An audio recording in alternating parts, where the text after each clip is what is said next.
Hello दोस्तों, कैसे हैं आप? आई होप आप सब अच्छे होंगे।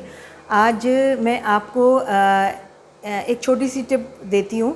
जैसे अगर मान लो किसी को खांसी हो रही है और वो खांसी नॉन स्टॉप हुई चली जा रही है और वो खांसी रुक नहीं रही है, और इसके अलावा खांसी में खड़खड़ की सी आवाज़ आ रही है, तो कुछ नहीं करना दोस्तों। ये जो अपने बीच का जो हल्का से यहाँ से खड्डा सा दिखाई दे रहा है अपने यहाँ पर, इसको लेकर के क्लॉकवाइज 15 से 20 बार आप इस तरीके से इसको कर लें।